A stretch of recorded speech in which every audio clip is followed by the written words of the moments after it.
What if the XM8 had not been canceled? And the specific reason that question has followed American infantry weapons procurement for 20 years is that the XM8 was not canceled for failing.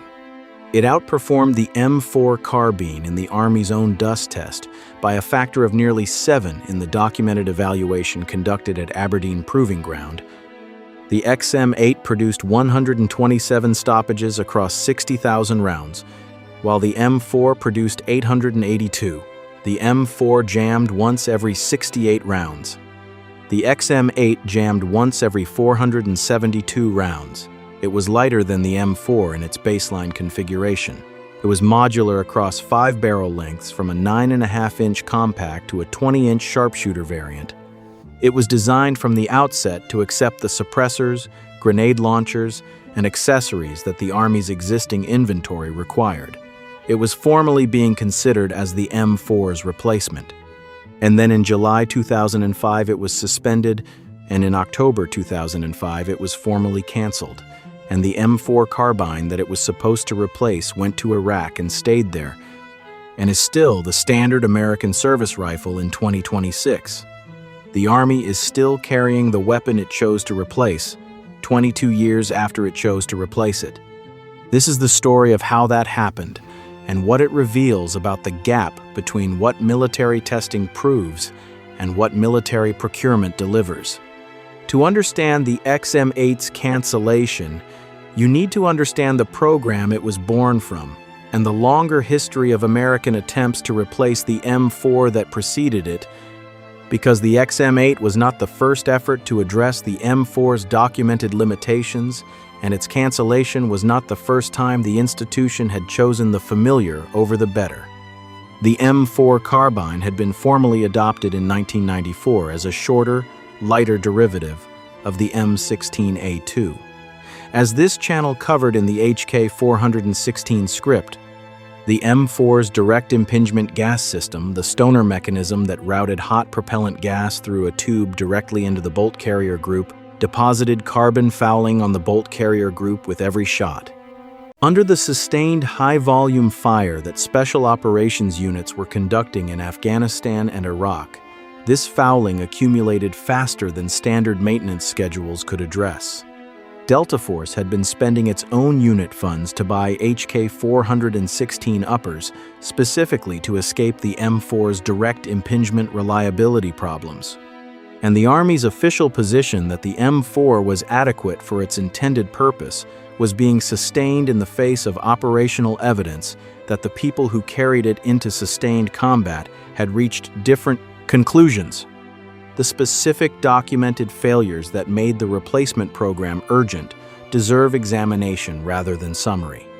The Battle of Wanat on July 13, 2008 is the most thoroughly documented single engagement in which M4 reliability failures contributed to combat casualties.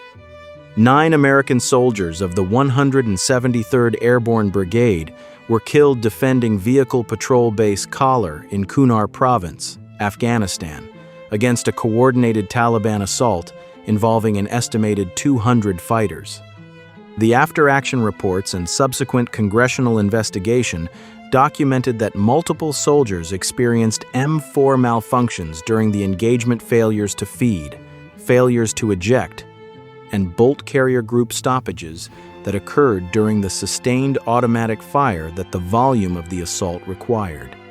The specific cause identified in the investigation was carbon fouling accumulation in the bolt carrier group under the sustained firing rates that the engagement's intensity demanded.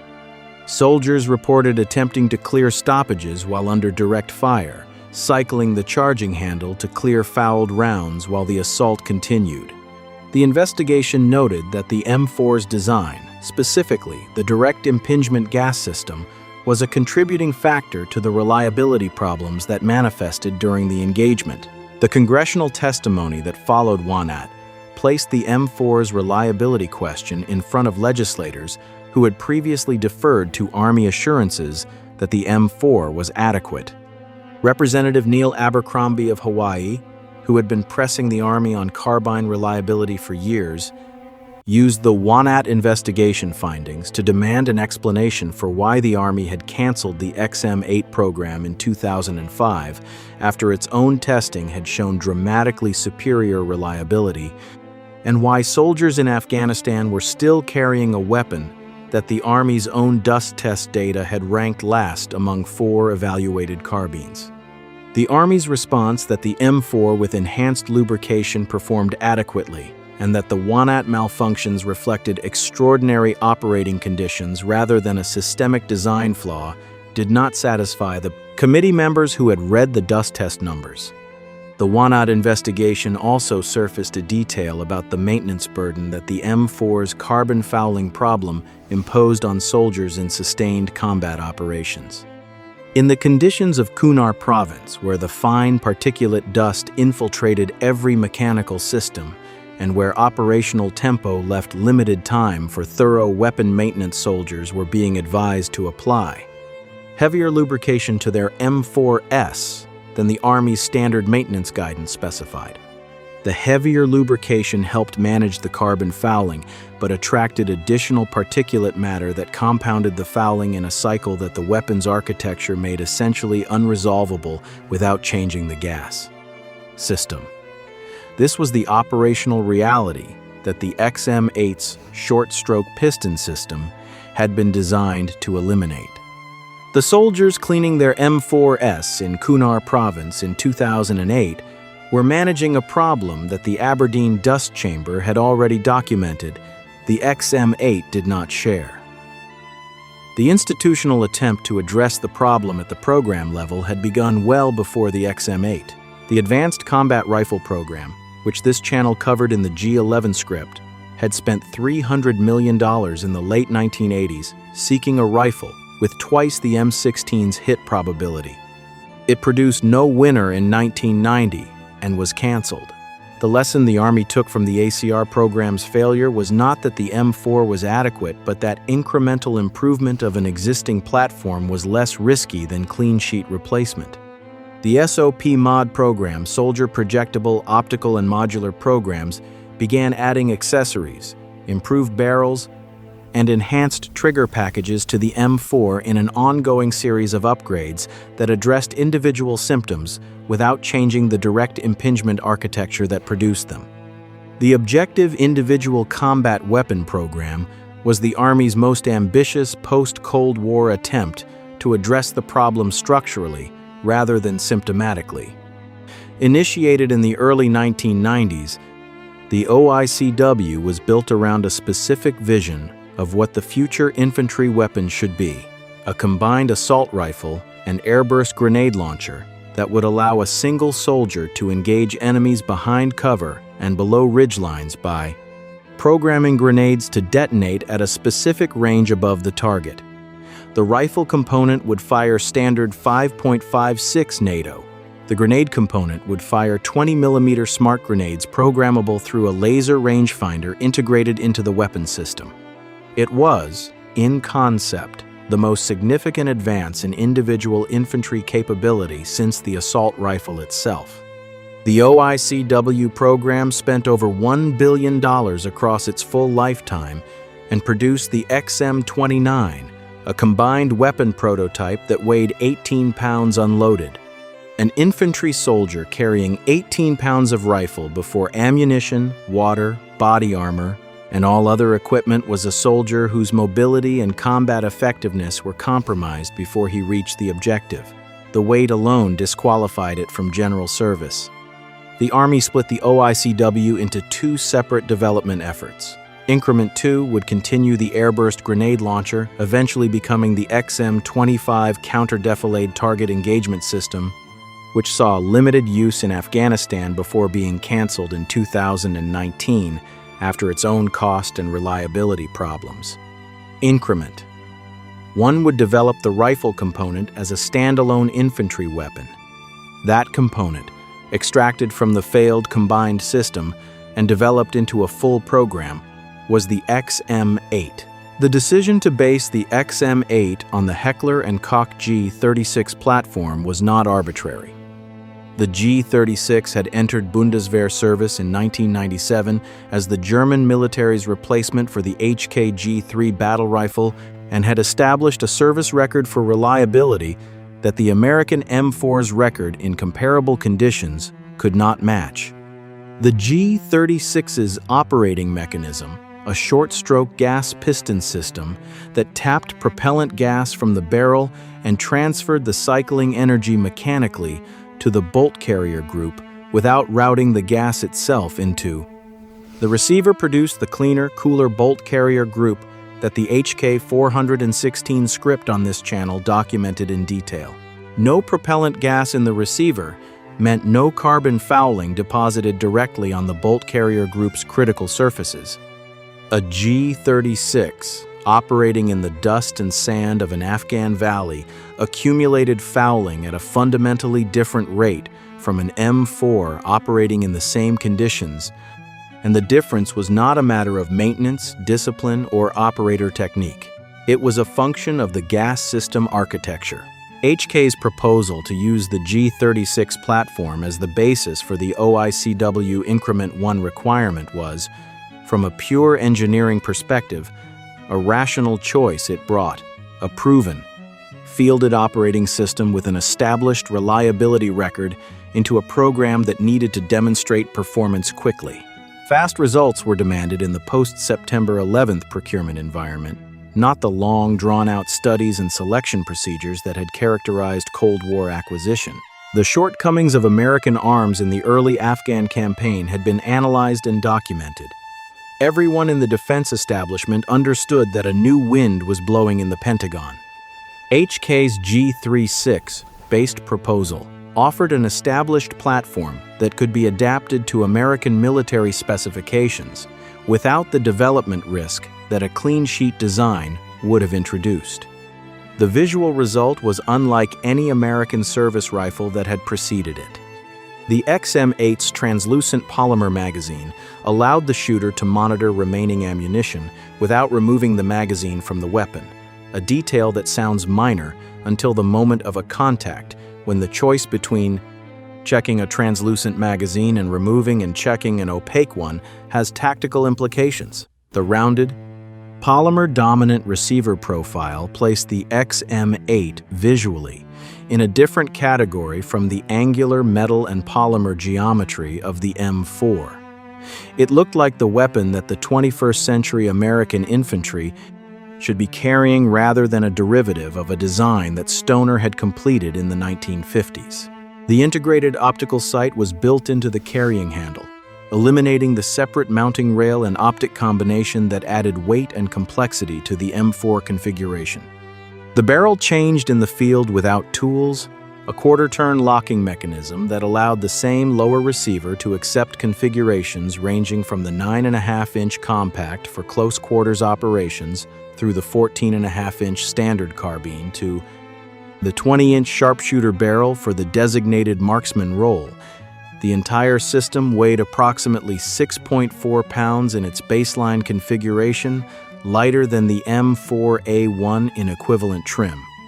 The Army's own extreme dust testing at Aberdeen Proving Ground in 2007 was the most rigorous comparative evaluation of the M4 and its potential replacements the service had conducted.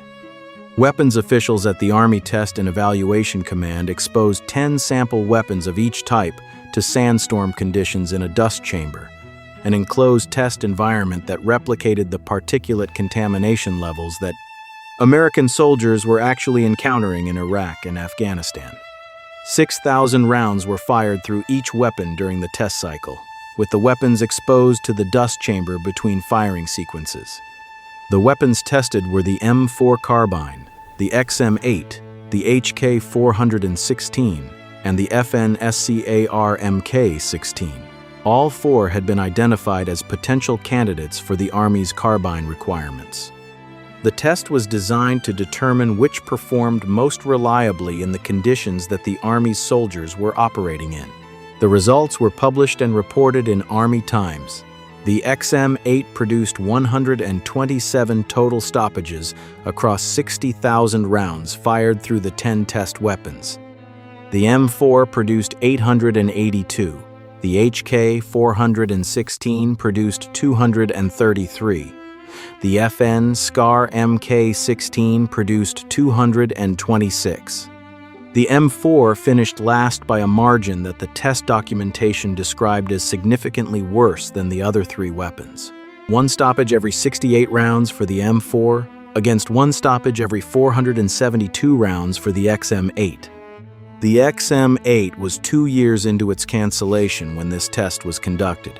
The Army was evaluating a weapon it had already canceled and finding it dramatically superior to the weapon it had kept. The test results did not change the Army's position. The M4 remained the standard service rifle. The specific mechanism by which the XM8 had been canceled before this test was conducted is the institutional story that the "what if" of the title is actually asking about.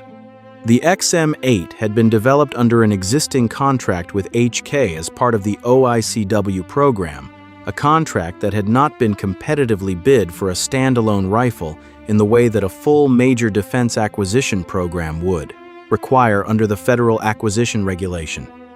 The companies that would compete for any subsequent production contract had institutional interests in the outcome that the federal acquisition process was specifically designed to protect through competitive bidding requirements.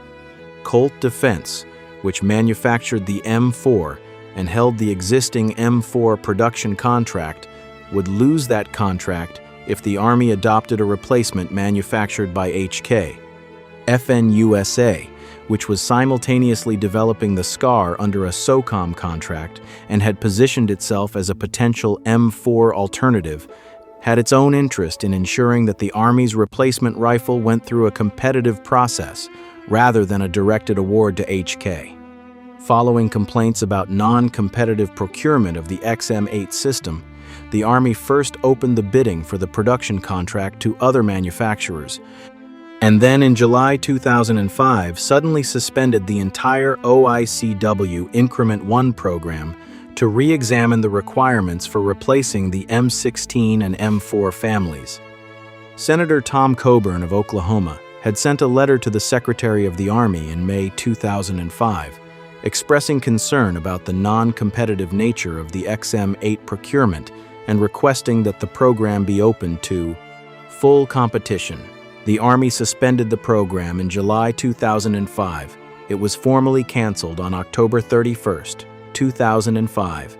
The procedural complaints were not without legal basis. The Federal Acquisition Regulations' competitive bidding requirements exist for legitimate reasons to prevent directed awards to preferred contractors and to ensure that the government receives the best value for its procurement spending. The companies that raised the procedural concerns were invoking legitimate provisions of procurement law.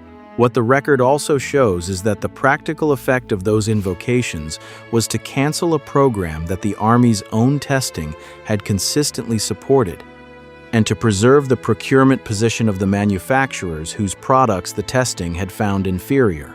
Both things are simultaneously true, and the hybrid architecture of this channel requires stating both rather than selecting one as the explanation.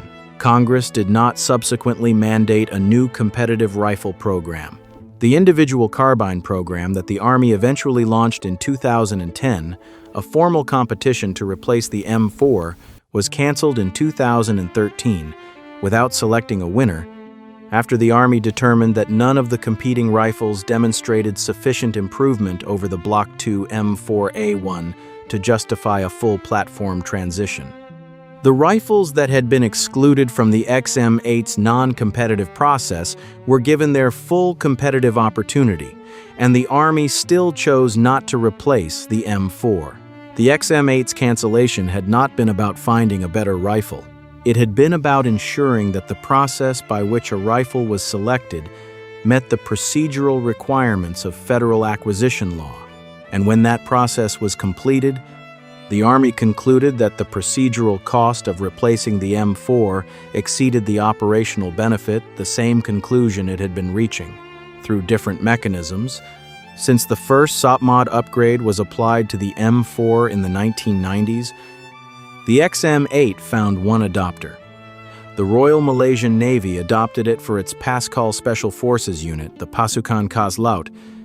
The Navy's Special Operations Force acquiring the XM8 in a version that HK continued developing after the American cancellation, fielding it alongside the HK-416 and the G-36. The rifle that the United States Army had canceled before issuing a single unit to an American soldier was found sufficiently capable by a Special Operations Force that evaluated it on its merits without the institutional history, contractor relationships that had shaped the American decision. The XM8 is currently in operational service in Malaysia. It has never been issued to an American soldier. In popular culture, the XM8 occupies the specific space that canceled military prototypes tend to inhabit video games. Call of Duty, Battlefield, and several other military shooter franchises have included the XM8 as a selectable weapon, introducing its visual profile to millions of players who encountered it in a fictional context. The translucent magazine and the rounded receiver geometry that made it look futuristic in 2003 look unremarkable against the landscape of modern firearms design, which has moved in the direction the XM8 was pointing, while the army that canceled it has continued carrying the weapon it was designed to replace. The M4's direct impingement gas system, the architecture, the XM8, was built specifically to retire, remains unchanged in the standard American service rifle in 2026.